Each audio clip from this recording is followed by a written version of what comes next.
Olá pessoal, tudo certo? A gente vai hoje trabalhar então em ecologia de comunidades e ecossistemas, algumas das teorias mais conhecidas e testadas em ecologia, que é a questão de relação espécies-área e biogeografia de ilhas. Então essa imagem do início da aula, para vocês voltarem depois e pensando já com outros olhos, o que significa cada uma dessas ilhas aqui e as implicações que tem o tamanho dessas ilhas aqui em relação à distância do continente. Lá ao fundo tem o continente, aqui tem essas ilhas.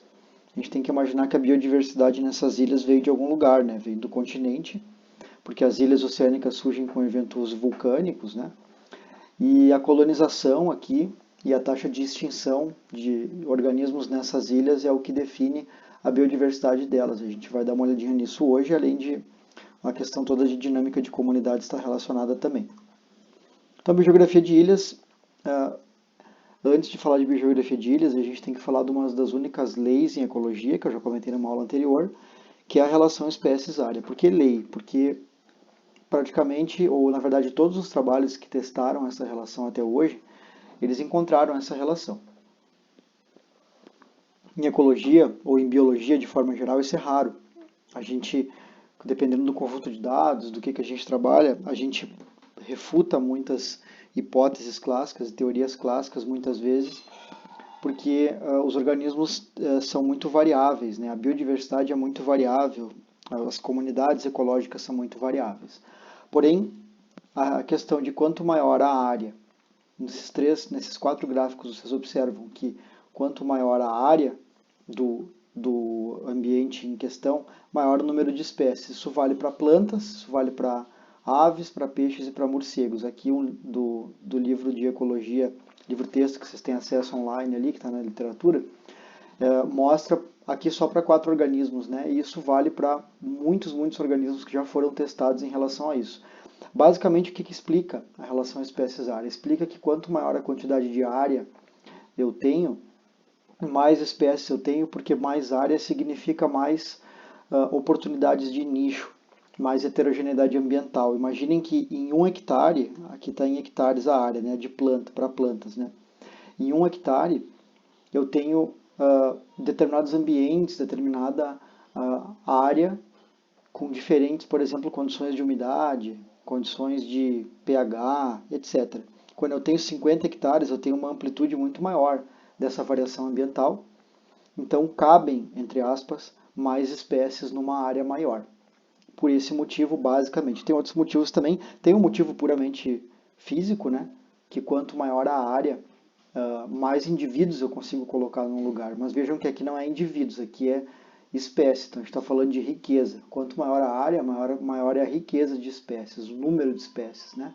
Não apenas o número de indivíduos que seria fisicamente esperado. E isso foi testado em ilhas, porque ilha é um sistema legal para testar várias coisas, porque as ilhas são isoladas, pelo menos aparentemente isoladas, né, entre si e dos continentes. E a biodiversidade de uma ilha, dependendo do tamanho da ilha, eu consigo amostrar de forma quase exaustiva, fazendo praticamente um censo. Ou seja, eu consigo amostrar toda a diversidade de determinado grupo em uma ilha. Aqui tem um exemplo de ilhas com variados tamanhos, aqui está em milhas quadradas, mas as maiores ilhas são Espanhola e Cuba. Cuba é uma ilha enorme, né? Depois vejo Jamaica e Porto Rico, né? São países inteiros que são ilhas. Depois ilhas bem menores, até 1 milha quadrada, e aqui 10 nas 5 milhas quadradas, são 5 ordens de grandeza de diferença nesse gráfico. E vejam que legal a relação do número de espécies. Não importa aqui que espécies são, tá?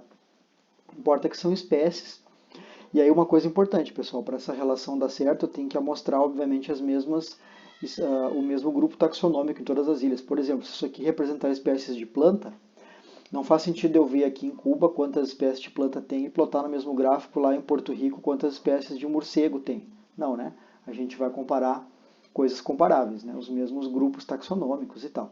E vejam como é linear essa relação. No caso aqui, quanto menor a ilha, menor a riqueza de espécies. Isso aqui foi repetidamente comprovado em diferentes ambientes da Terra.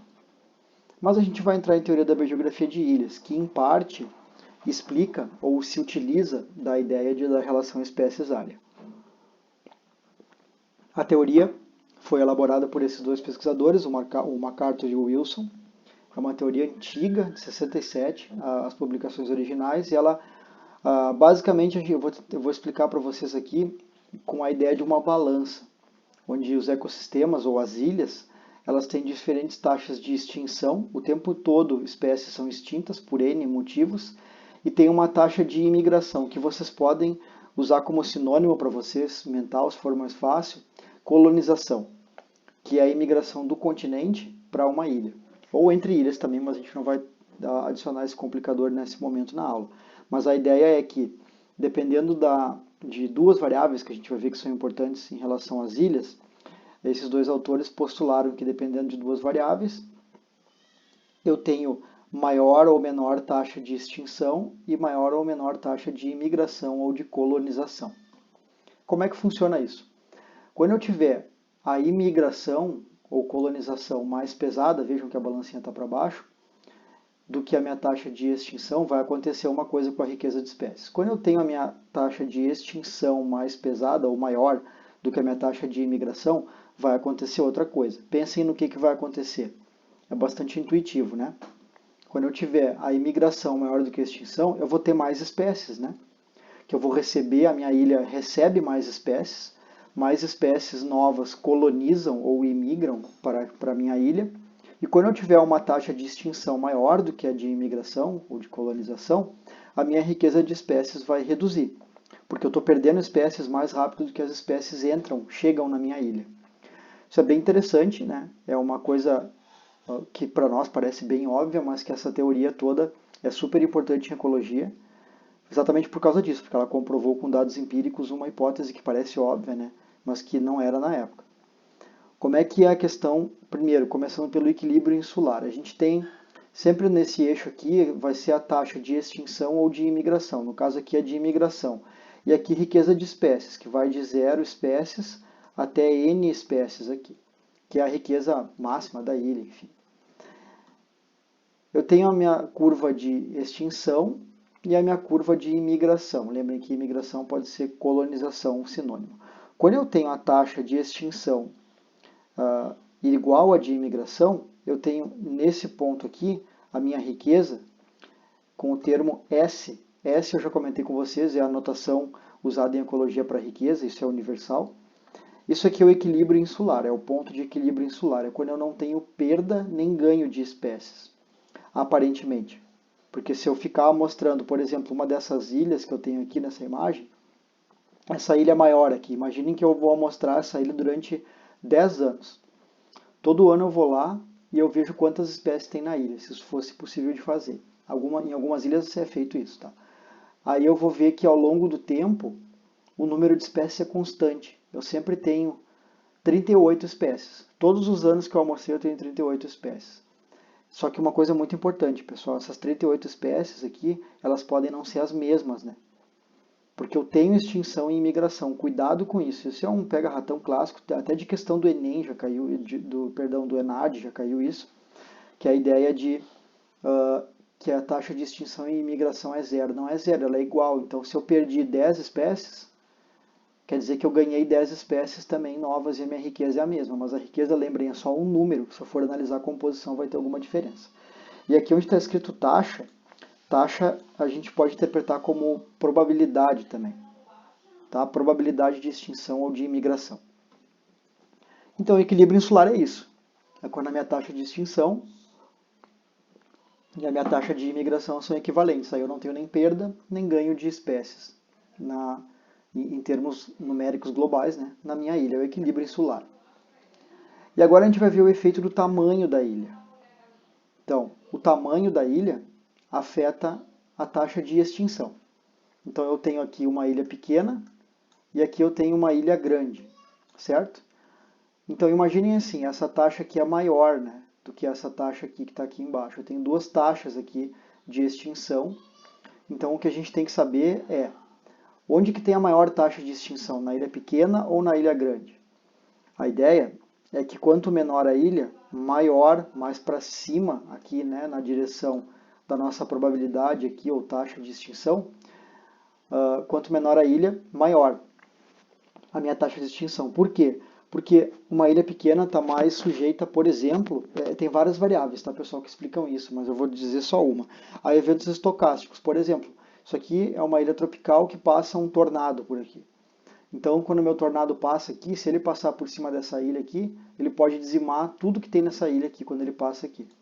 Se passar o mesmo tornado por essa ilha, ele vai pegar essas duas pontas da ilha e a taxa, o aumento probabilístico de extinção na ilha maior é menor do que nessa ilha menor aqui. Certo? É mais ou menos isso. Então, quanto menor a ilha, maior a taxa de extinção. Certo? E agora tem um outro efeito, que é o efeito da distância. Se vocês olharem aqui, eu tenho essa ilha pequena. Vamos pegar a ilha pequena. Essa ilha pequena tem uma distância x aqui do meu continente, isso aqui é o continente, e essa minha outra ilha pequena tem uma distância y. A distância dessa ilha é muito menor do que dessa ilha aqui. Então imaginem, onde que eu tenho a maior probabilidade ou taxa de imigração ou de colonização? Provavelmente eu tenha uma maior chance de eu receber espécies aqui do continente na minha ilha mais próxima, correto? Então, quanto mais perto do meu continente é a minha ilha, maior é a probabilidade ou taxa de imigração, de colonização de novas espécies na minha ilha. E quanto mais longe é a ilha, menor é a minha taxa ou probabilidade de imigração. Aí, quando eu sobreponho o efeito da distância mais do tamanho da ilha, eu tenho aqui as minhas curvas de extinção e aqui as minhas curvas de imigração. E daí eu tenho S. S é riqueza, lembram? Então pensem, aonde que a riqueza numa ilha é mínima e aonde que ela é máxima. Lembrem que a riqueza está variando aqui de 0 até N, sendo N a riqueza máxima ou infinita, tendendo ao infinito, se vocês preferirem assim. Onde que a minha riqueza é menor? A minha riqueza é menor nesse ponto de interseção aqui. Ou seja, numa ilha longe e pequena. Então a menor riqueza projetada é nessa ilha aqui, pela teoria da biogeografia de ilhas. Por quê? Porque dessas 4 ilhas aqui, ela é a minha menor ilha e a ilha mais longe do continente. Portanto, sendo a ilha mais longe, a probabilidade de colonização de novas espécies é menor do que das ilhas mais perto, e sendo pequena, a probabilidade de extinção de espécies é maior do que numa ilha grande. E onde que a riqueza é máxima? Que está como SPG aqui. É nesse ponto aqui de interseção das curvas. Qual é o ponto? É da ilha perto, está aqui a curva dela, com a ilha grande. Então, eu tenho a maior riqueza nessa ilha aqui. Por quê? Porque ela é a ilha mais perto do continente e em comparação com essa aqui que também está perto, ela é maior. Então, ela tem uma menor probabilidade de extinção e tem a taxa de imigração máxima por estar mais perto. Vejam como é parecido, ou na verdade como é a mesma coisa aqui, que é da gente falar de efeito espécies-área. Né? Mas aí tem uma questão. Se eu pegar essa ilha aqui, a ilha 1 e a ilha 2, elas têm a mesma área. Aqui, né? Elas têm a mesma área, só que uma está mais perto do continente. Então essa teoria nos diz que não é apenas o tamanho da ilha que importa, mas sim a distância em relação à área fonte de novas espécies. Isso é bem importante. Então a riqueza máxima está aqui na ilha grande e perto do continente. Isso é a teoria da biogeografia de ilhas. Então a riqueza é uma função, como está escrito ali, da área e da distância em relação à fonte. Que nesse caso aqui, da teoria da biogeografia de ilhas clássica, é o nosso continente. Claro que a gente pode pensar que, por exemplo, essa ilha aqui também é uma fonte, né, de espécies para essa ilha menor aqui. E essa ilha grande também é uma fonte de espécies para cá. E de repente essa ilha aqui é uma fonte de espécies para cá também. Sim, a gente pode tornar mais complexo, mas a gente não vai fazer isso agora, a gente vai falar disso daqui a pouquinho em metacomunidades. Isso aqui é a imagem que eu construí com vocês aqui, é o que vocês encontram em livros-texto, que é a probabilidade de colonização ou de imigração e a probabilidade ou taxa também de extinção. E a gente tem, como está escrito aqui no gráfico, muitas espécies em ilhas grandes perto do continente. Certo? Isso é a teoria da biogeografia de ilhas. Mas o que a gente faz hoje em dia, ou o que a ciência ecológica faz hoje em dia, é testar essa teoria em múltiplos sistemas, porque o mundo inteiro é composto de ilhas, que são hoje que a gente chama de metacomunidades, que a gente vai falar daqui a pouquinho. E por que o mundo são ilhas? Que vocês imaginam o seguinte, isso aqui é uma ilha clássica, né, que tem uma distância lá do continente, e a gente tem troca de espécies, né, entre esses dois sistemas aqui. É evidente que quando essa ilha surge, ela apareceu no mar, né? Apareceu aqui um cucurutinho de terra, isso aqui não tem nada. Uma atividade vulcânica produz essas ilhas aqui. E eu tenho migração de espécies do continente até aquela ilha. Pode demorar milhares de anos para isso acontecer, mas eventualmente vai acontecer. O experimento natural de ilhas mais interessante que tem, que é um dos mais estudados do mundo, são as Ilhas Galápagos. Vocês já ouviram falar? As Ilhas Galápagos são um dos experimentos mais interessantes que a natureza nos possibilitou, que as Ilhas Galápagos elas são relativamente jovens, teve alguns eventos de vulcanismo há alguns milhões de anos, jovens em termos geológicos, né? E ela apareceu, que foi criado aquele arquipélago de Galápagos por um vulcanismo violento, em poucos anos se criou todo o arquipélago, e aquele arquipélago recebeu espécies do continente, de áreas tropicais. E tem várias coisas interessantes para a gente falar mais além em outras aulas de Galápagos que eu vou comentar com vocês, mas é um exemplo de como ocorre a colonização para ilhas. Só que se a gente pensar que esses topos de morro aqui são ambientes isolados, aqui no cume de uma montanha, a gente tem também um transporte de espécies entre cumes de montanha, por exemplo. Os cumes de montanha funcionam como ilhas. Eu tenho poças d'água na minha paisagem. Se vocês lembrarem da aula anterior, na aula anterior vocês têm poças d'água na nossa slide lá de abertura da aula, que eu comentei com vocês que a gente ia detalhar numa aula subsequente. Isso aqui é a mesma coisa que ilha, se a gente pensar para os organismos que ocorrem nesse ambiente aquático aqui. Eu tenho isolamento total em relação ao entorno imediato, porque aqui tem terra, né? Só que tem comunicação entre esses sistemas aqui. E esses sistemas estão isolados, teoricamente isolados, com alguma comunicação. E eu tenho aqui um outro exemplo, que são árvores isoladas. A gente vai citar no finalzinho da aula um exemplo empírico de um trabalho científico que testou biogeografia de ilhas exatamente nesse sistema aqui. Se a gente considerar que um fragmento grandão de mata, o mais perto possível do original, de mata pristina, que se chama isso, produz propágulos que vão colonizar áreas longe, isso aqui é uma árvore isolada lá no meio de uma área mais aberta. Eu tenho, por exemplo, troca entre essas duas ilhas aqui. Se eu considerar que as ilhas, por exemplo, o número de epífitos que ocorrem nessas plantas aqui, eu posso considerar que tem comunicação entre elas. As aves que usam essas estruturas aqui para nidificar e se alimentar, também tem fluxo entre as comunidades aqui, entre essas ilhas. Então, ilhas não são apenas ilhas reais, né? Então aqui é o exemplo de cumes, que a gente tem comunicação entre esses diferentes ambientes aqui, ou seja, troca de espécies, né? E de indivíduos, obviamente, entre esses ambientes. Corpos d'água, e pensem que o corpo d'água obedece mais ou menos aquilo que a gente comentou do tamanho, quanto maior o corpo d'água, em princípio mais espécies, maior riqueza de espécies eu vou ter. Esse corpo d'água bem pequenininho aqui, ele possivelmente tem menos espécies de anfíbios, por exemplo, relacionados do que esse corpo d'água grandão aqui. Esses arbustos aqui, essa foto é lá do Promata. Esses arbustos aqui, eles têm toda uma comunidade de artrópodes que se utilizam deles e que vivem nesses arbustos aqui. A Baccharis uncinella, essa espécie aqui.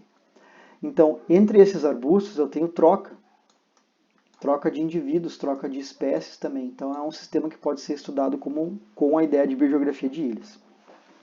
E finalmente, se usa muitas ideias da biogeografia de ilhas para estudar fragmentação de ecossistemas. Isso aqui tudo era um campo, vamos imaginar, era uma floresta, vamos imaginar assim, e ela foi fragmentada. Eu tenho esses fragmentos de diferentes tamanhos hoje em dia e eu vou estudar esses fragmentos. Então, esse fragmentinho bem pequenininho aqui, muito provavelmente ele tem menos espécies do que esse fragmento grandão aqui.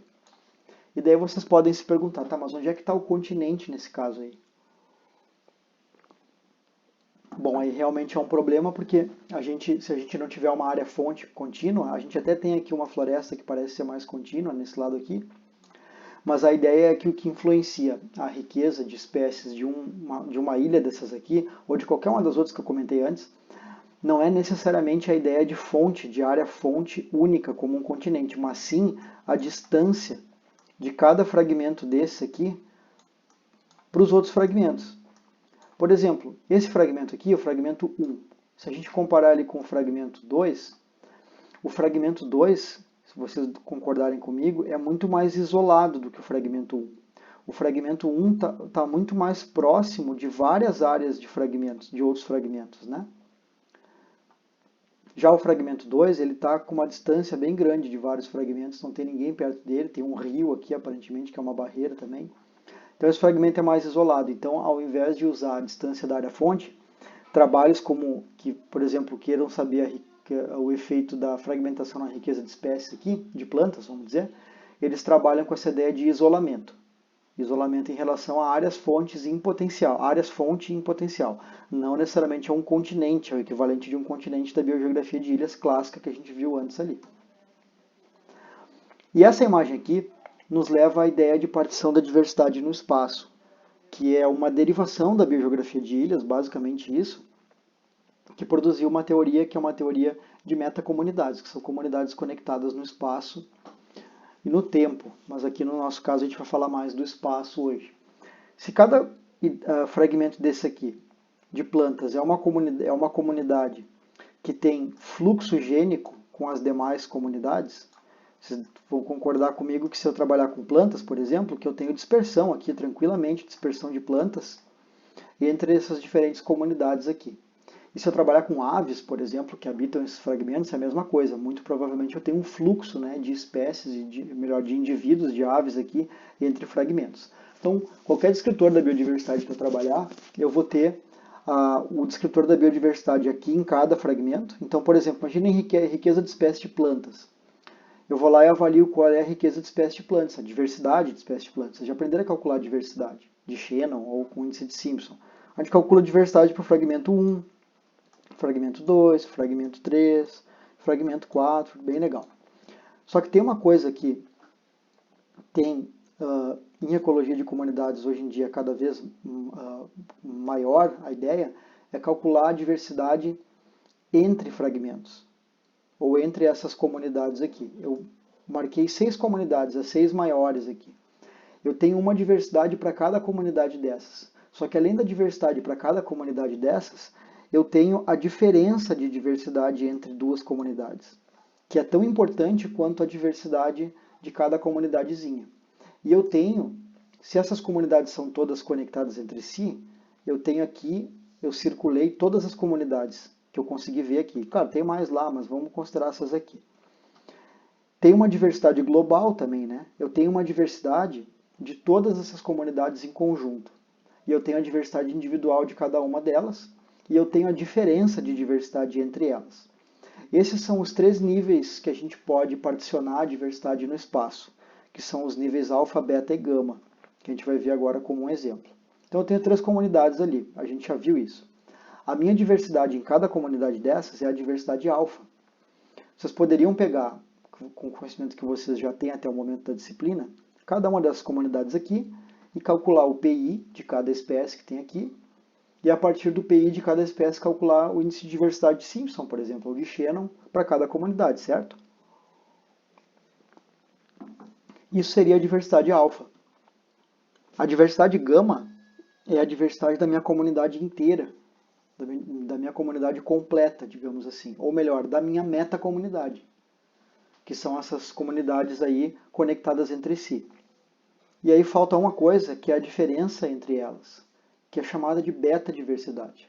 Então eu tenho 3 beta-diversidades aqui, que são as comparações das minhas 3 comunidades. Imaginem o seguinte, pessoal. O que é mais importante do ponto de vista prático que um ecólogo vai trabalhar com conservação da biodiversidade, por exemplo? Se eu tenho dinheiro para conservar apenas 2 dessas 3 comunidades aí, como é que eu vou escolher isso? Eu vou escolher a que tem a maior alfa diversidade, ou diversidade alfa, ou eu vou escolher as 2 comunidades que compõem a maior beta diversidade. Vamos dizer que a maior beta diversidade seja entre a 1 e a 3. Eu vou escolher a minha comunidade 1 e a 3. Só que daí o problema é que eu não tenho conexão tão fácil entre a 1 e a 3, porque eu removi a minha comunidade 2. Então, a ideia de particionar a diversidade no espaço, ela é teórica, ela tem a ver com teoria ecológica, que é super importante, mas mais do que isso, ela é altamente aplicável.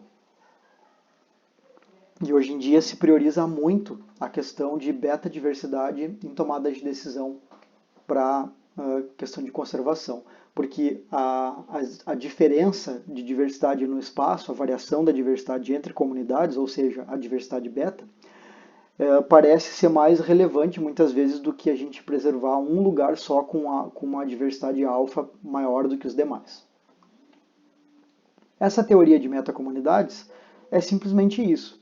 É uma teoria que fala de comunidades com espécies potencialmente conectadas por dispersão entre elas. Então eu vou assumir que nessas minhas 3 comunidades aí, ou lá nas minhas ilhas, naquelas ilhas que eu mostrei para vocês, eu tenho comunicação de espécies, ou troca de espécies, ou mais importante, troca de material genético, né, entre as comunidades. Pessoal, assim, essa parte de biogeografia de ilhas e metacomunidades é super interessante e é uma área que cresce cada vez mais com inovações técnicas no sentido de análise de dados em ecologia. E é bem complexo, eu não vou entrar muito nisso. Mas, assim, tem um trabalho muito legal, que é um trabalho sobre fragmentação, que fala da biogeografia de ilhas até ecologia de paisagem. Vocês vão conversar com a Cris sobre ecologia de paisagem nos próximos, no final do semestre, quando vocês entrarem em ecologia de ecossistemas. Vocês vão ver que é bem importante. E isso aqui é um trabalho muito legal que foi publicado em 2017 em comemoração aos 50 anos da teoria da biogeografia de ilhas. Lembram que é de 67, né? O trabalho original que eu comentei com vocês. Que é 50 questões fundamentais depois de 50 anos da teoria da biogeografia de ilhas. É um trabalho muito interessante, eu sugiro muito que vocês leiam como leitura complementar. Eu vou colocar no Moodle para vocês depois. E aqui tem alguns exemplos de trabalhos que testam biogeografia de ilhas em sistemas. Por exemplo, lagos e rios como ilhas. A relação espécies-área na ictiofauna, na fauna de peixes de Ontário. Isso é lá no Canadá, né? Aqueles grandes lagos lá que são conectados entre si. Teoria da biogeografia de ilhas se aplica a fungos ectomicorrízicos em ilhas de árvores. Olha só que interessante. Então, eles testaram a biogeografia de ilhas nesse trabalho aqui, numa relação de micorriza com árvores. Então vejam como se aplica a teoria até hoje, né? São trabalhos recentes esses aqui, e se usa até hoje para testar essas teorias. A gente, numa disciplina da pós-graduação, no programa de pós-graduação em Ecologia e Evolução da Biodiversidade, ali da PUC, a gente tem uma disciplina que é Ecologia de Campo, que todo ano a gente vai para o Promata, e lá no Promata a gente faz trabalhos em campo com os alunos que eles coletam dados. Uma das teorias que se testa com muita frequência é a relação espécies-área, ou a ideia de biogeografia de ilhas, metacomunidades e tal. Aqui o exemplo desse segundo artigo aqui, de biogeografia de ilhas aplicado em micorriza, vejam que a ideia é assim, eu tenho aqui um grande maciço florestal, que está nessa fotinha aqui, mostrando nessa foto, e depois eu tenho árvores isoladas. E essas árvores isoladas têm diferentes diâmetros e tal, diferentes também densidades de árvores às vezes. O que eles descobriram aqui? Aqui é sempre riqueza ou número de OTUs, que alguns conhecem isso, que é unidade taxonômica operacional, que quando eu não sei o nome da espécie, né, eu tenho espécies genéticas, por exemplo, é assim que a gente usa o nome. Então, quanto mais longe da borda da floresta, menor a riqueza de OTUs. Olha que legal. Exatamente como a biogeografia de ilhas prevê. E quanto maior o volume ou a idade da árvore, lembrem que idade é um proxy, né, ou melhor, volume é um proxy de idade. Quanto mais maior a árvore, mais volumosa, mais tempo ela existe, na verdade, né? E com mais tempo que ela existe, ou sendo maior, mais tempo teve para novas espécies colonizarem aquela árvore lá, de micorrizas, lembrem, é com micorrizas, né? Então, quanto maior a árvore ou quanto mais velha a árvore, maior é a riqueza de OTUs também. É a riqueza de espécies, portanto. Então, aqui eles corroboraram a ideia de relação espécies-área e também tem isolamento, tá? Isolamento que eu não entrei em questão aqui. Mas a ideia da distância da borda já mostra uma relação aqui com riqueza bem interessante. E a gente vai falar agora de dinâmica de comunidades. Dinâmica de comunidades, vários de vocês conhecem como sucessão ecológica. A gente vai falar um pouquinho disso agora.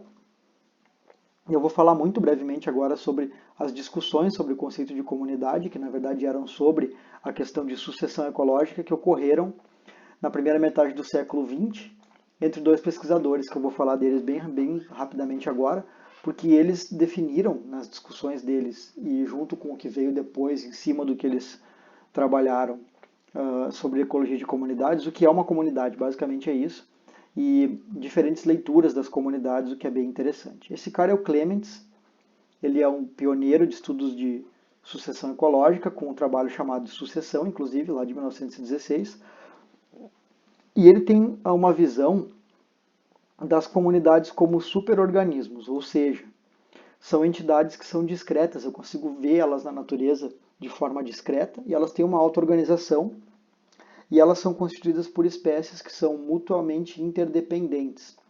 E a ideia toda é que as espécies cooperam para aproveitar ao máximo suas funções e tal. Mas essa ideia de superorganismo aqui é a mais interessante, porque sendo a comunidade um superorganismo, as espécies são mais ou menos como órgãos. Eu espero que aquele organismo evolua ao longo do tempo, com diferentes composições de espécies e tal, até chegar num organismo maduro, final, entre aspas. E daí tem essa ideia aqui de sucessão, que vocês viram isso aqui provavelmente no ensino médio, e tem a sucessão inicial aqui, que eu não tenho nada no meu sistema, eu tenho rocha, né, rocha pura, e daí eu tenho colonização de espécies pioneiras aqui e tal, que são, por exemplo, musgos, etc. E depois eu vou em direção a uma floresta que está aqui, né, uma floresta madura. E na visão do Clements, as comunidades são organismos com trajetórias que a gente consegue predizer, que a gente conseguiria predizer essa trajetória de toda e qualquer comunidade. A ideia é mais ou menos essa. Então, a sucessão seria um processo análogo ao desenvolvimento de um organismo. Ou seja, quando a gente nasce, a gente tem uma estrutura corporal, uma estrutura fisiológica e tal, e nós sabemos, né, a medicina sabe predizer com alto grau de certeza o que vai acontecer com o nosso organismo ao longo do tempo. Né? E o Clements, a ideia dele é que as comunidades têm esse comportamento, que elas crescem de forma organizada e que tem como a gente predizer o que acontece com elas. E daí essa trajetória, que é previsível, ela chega numa comunidade climácica, o clímax. Vocês devem ter lido isso aqui já alguma vez também, que é a nossa comunidade madura lá, que é a floresta típica madura. E essas mudanças são graduais ao longo da minha trajetória. Ou seja, eu tenho aqui um conjunto de espécies, que aqui vai ter outro conjunto de espécies, aqui outro conjunto de espécies. Cada ponto da minha trajetória vai ter um conjunto de espécies que eu consigo predizer. Pessoal, assim, eu sei que muitos, inclusive ecólogos, né, pessoas que trabalham na área, utilizam isso aqui como a ideia de comunidades, né? Só que tem um contraponto bem forte a isso, que é a ideia toda da discussão que teve com esse cara aqui, que é o Gleason, que também é um botânico, ecólogo e taxonomista e tal, que ele publicou esse livro, que é o conceito individual das associações de plantas, aqui em 1926, 10 anos depois, mais ou menos, exatamente 10 anos depois da publicação do Clements, e o interessante é que o Gleason era aluno do Clements. E depois eles discutiram muito, muito ao longo do início do século XX, como eu falei, da primeira metade do século XX, como eu falei para vocês ali, essa diferença de visão de comunidade. A visão do Clements é uma visão holística, como está aqui. Ou seja, é uma visão da comunidade como esse organismo, né? Como essa coisa discreta, algo que evolui ou que muda de forma previsível ao longo do tempo. O Gleason tinha uma visão individualista, dizendo que as comunidades elas não eram organismos que a gente conseguia prever o comportamento deles ou a evolução deles, que eles eram produtos, na verdade, as comunidades eram um produto das interações entre as espécies e o meio ambiente. Ou seja, entre as espécies, entre as próprias espécies, né, interações ecológicas, que a gente vai ver nas próximas aulas isso, e também entre a espécie e o ambiente, que a gente já viu um pouco sobre isso quando a gente falou de nicho. E a grande diferença é que o Gleason ele afirma que as espécies não estão em uma comunidade em determinado local, em determinado tempo, porque elas estão ali em conjunto ou em consórcio com as demais espécies de forma interdependente, como diz o Clements, e que elas cooperam para aproveitar suas funções, etc., em cada um daqueles estágios ali, o Gleason fala que as espécies respondem ao ambiente conforme tolerâncias e demandas peculiares ou particulares de cada uma delas. Ou seja, ele está falando de nicho aqui, né? Quando a gente fala de tolerância e demanda, a gente está falando de nicho. Então é mais ou menos isso. O Gleason, por que ele chegou a essa conclusão? Ou com base em que ele chegou a essa conclusão, nos primeiros insights dele? Vocês estão vendo que ele está com um monte de coisa embaixo do braço aqui. Isso é um monte de cicatas, são plantas secas, que ele recebia nos museus que eles trabalhavam, coletas do mundo inteiro. E ele observava que tinha uma diferença muito grande nas plantas da mesma espécie, por exemplo. Então, uma mesma espécie de planta tinha uma plasticidade fenotípica, que hoje em dia a gente chama assim, muito, muito grande. Ele se perguntava por que varia tanto o tamanho de folha da mesma espécie? Por que uma espécie cresce de um jeito ou de outro, dependendo do ambiente? Né? Por que isso acontece? Então ele começou a pensar que as comunidades não tinham um conjunto de espécies que a gente conseguiria prever, que aquelas espécies se modificariam gradualmente ao longo do tempo para chegar numa comunidade final, digamos assim, climácica. Ele falava de mudanças abruptas na composição das comunidades, então não de mudanças graduais como a ideia clementiciana fala. E hoje a gente tem basicamente, hoje não, né, mas no início da literatura ecológica, como vocês estão vendo aqui, a gente tinha basicamente uma visão chamada clementiciana de ecologia e uma visão gleasoniana, baseada nesses dois autores aí. E aqui a ideia clementiciana ou holística de comunidades pressupõe isso aqui, ó, comunidades abertas. E a ideia gleasoniana fala de gradientes ambientais. O que são, comunidades fechadas na visão clementiciana e comunidades abertas na visão gleasoniana? Por que a visão clementiciana fala de comunidades fechadas? Porque a ideia é que vocês estão vendo aqui as abundâncias das espécies. Imaginem que cada curvinha com uma cor é uma espécie. O que é a comunidade nesse caso aqui? O que vocês estão vendo com essas setas é a diminuição das abundâncias, né?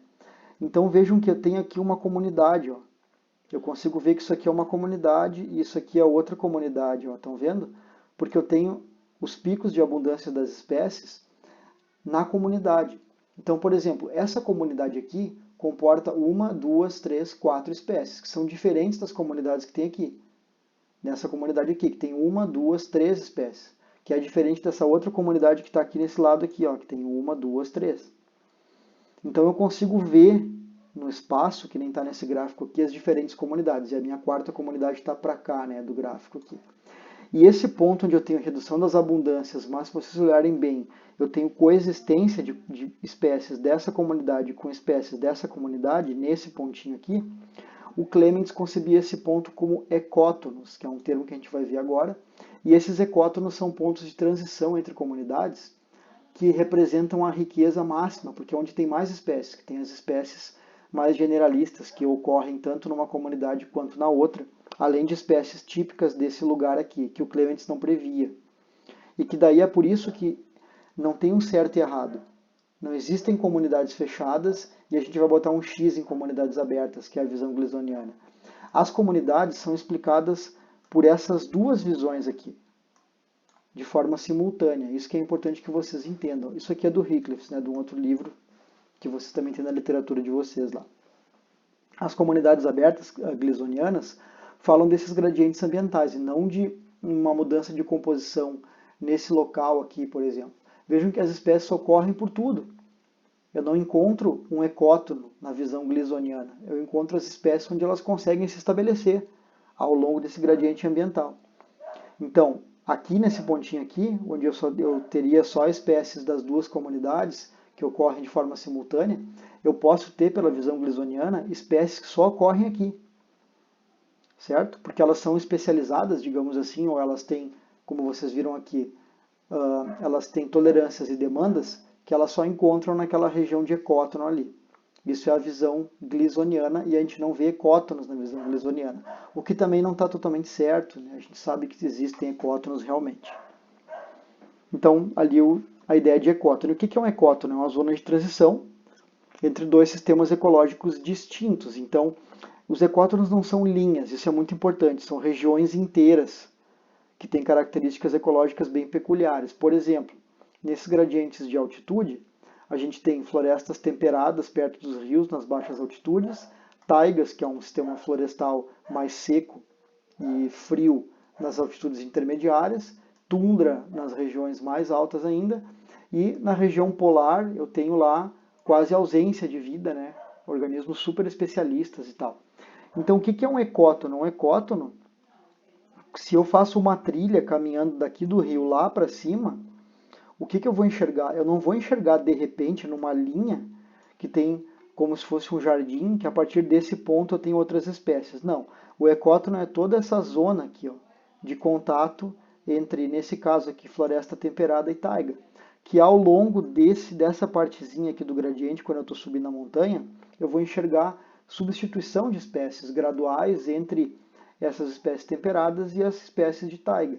E vai ter algumas espécies que só vão ocorrer nessa região de transição aqui. São especializadas nessa transição. Então, essa transição entre dois sistemas é um ecótono. Depois aqui, quando vai rareando as árvores, né, em direção à tundra, eu tenho mais um ecótono aqui. Eu tenho toda essa zona aqui que tem uma transição de espécies também.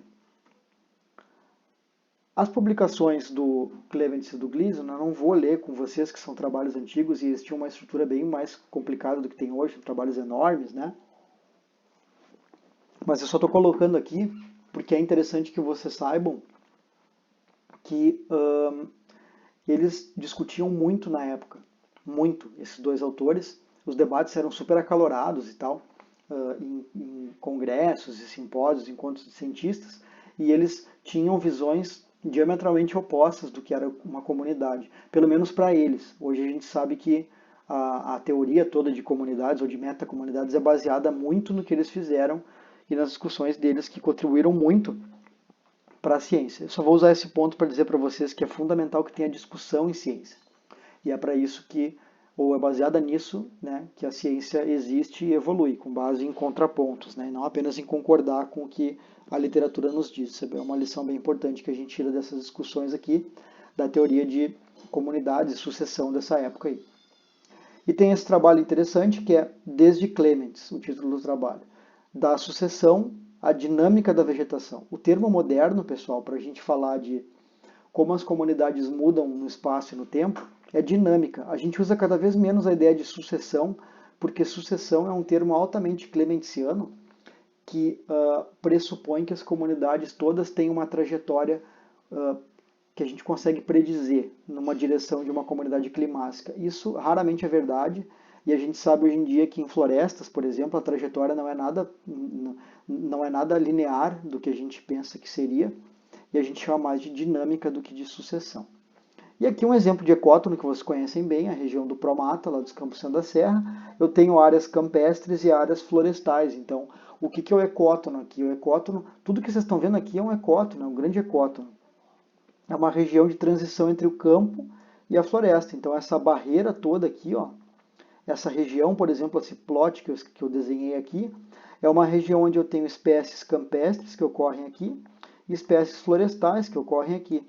Só que eu tenho nessa linha campo-floresta que tem aqui, eu tenho espécies exclusivas que só ocorrem nessa região de tensão aqui entre os dois ecossistemas. As classificações do IBGE, por exemplo, chamam de regiões de tensão, né? Essas regiões de contato entre ecossistemas aqui. E a ideia toda é que eu tenho essa dinâmica da vegetação, nesse nosso caso aqui do Rio Grande do Sul, com o clima de hoje em dia, a dinâmica, a temperatura mais alta em relação ao tempo geológico anterior ao nosso, né? E a umidade muito alta nessa região aqui. Essa aqui é a região que mais chove no estado, né? A gente tem uma possibilidade de expansão da floresta sobre o campo, ou seja, uma dinâmica nessa borda aqui, nesse ecótono, de substituição gradual das espécies campestres, que são espécies adaptadas historicamente, em termos evolutivos, a climas mais frios e mais secos, por floresta. E esses pulsos de aumento de floresta para cá e depois de aumento de campo são pulsos que a gente sabe pela literatura que ocorrem naturalmente ao longo do tempo geológico. Então tem momentos da Terra, por exemplo, no início do Holoceno, depois da última glaciação, a gente tinha florestas basicamente restritas aos vales, que nem tem aqui, ó, onde é que eram mais úmidos e retinham mais menos amplitude térmica também. Enquanto toda essa região de platô aqui era dominada por campos. Então, depois dos eventos de glaciação lá depois do Pleistoceno, a gente tem um aumento de temperatura que faz com que as florestas expandam sobre o campo, sendo essa a questão de um ecótono, né, dessa transição entre campo e floresta, e que, vejam, não é estático no tempo, isso também é importante. Eu não posso pegar um mapa e desenhar e dizer, aqui é um ecótono, aqui é um ecótono hoje. Só que daqui a 10 mil anos, muito provavelmente essa fronteira de floresta vai estar vários metros, vários quilômetros para lá, né, inclusive. Certo, pessoal? Então, exemplo prático de ecótono para vocês e lembrando dessa visão glisoniana e clementiciana. Então, um abraço para todos e para todas e até a próxima aula.